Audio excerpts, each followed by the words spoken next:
The most noticeable limitation of analog tape recording has always been its audible noise floor, the ever-present background hiss audible under the audio.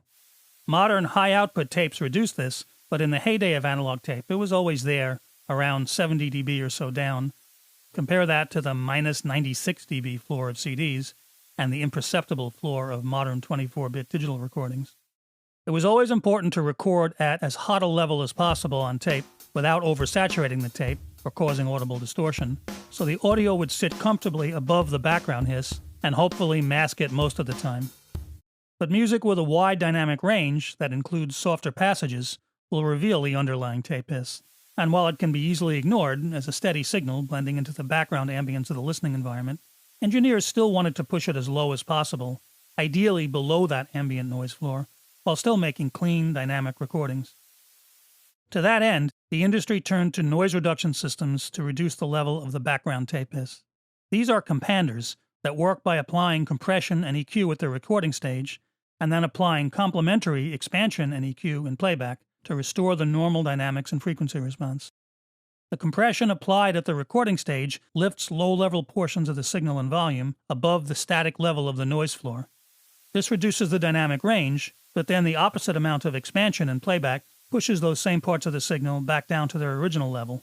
This also pushes the noise floor down as well, increasing the dynamic range of the system and reducing the audibility of the noise even in quiet or silent passages. These systems worked reasonably well, though with some caveats. Since they're dual-ended systems, besides the extra hardware required to encode the recording, hardware is also required in playback to restore the proper sound and reduce the noise.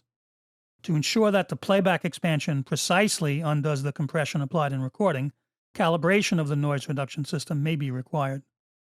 The systems offered by one manufacturer are not compatible with those from another, and many engineers felt that the process was not as transparent as they'd like.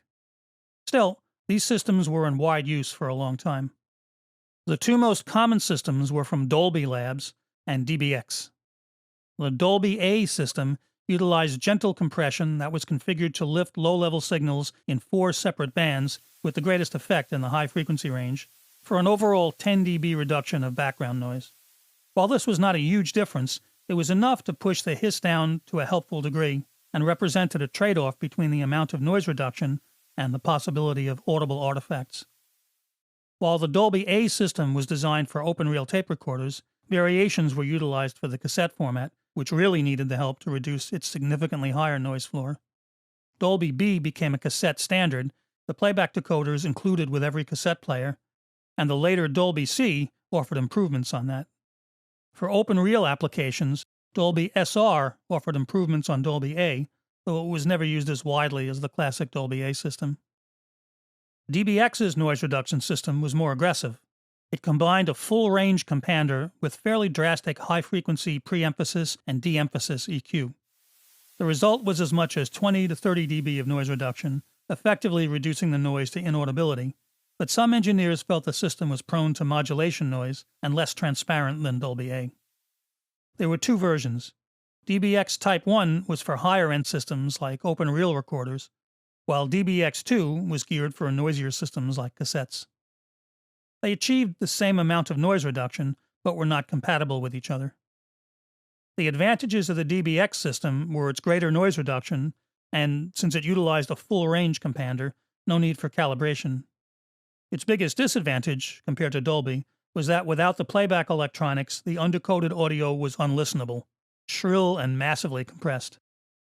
Undercoded Dolby A, thanks to the gentle compression, is eminently listenable, sounding a little brighter and slightly more compressed than a properly decoded signal. Not so different from a lot of today's bright, overcompressed masters. The disadvantage of Dolby A was the need for recording and playback calibration and the more modest degree of noise reduction. With the development of modern higher output tape formulations, current tape users should have no need for noise reduction, but anyone who needs to pull out an old tape that's been encoded might need to brush up on their use and operation. Next up, I'll move on to tape alignment.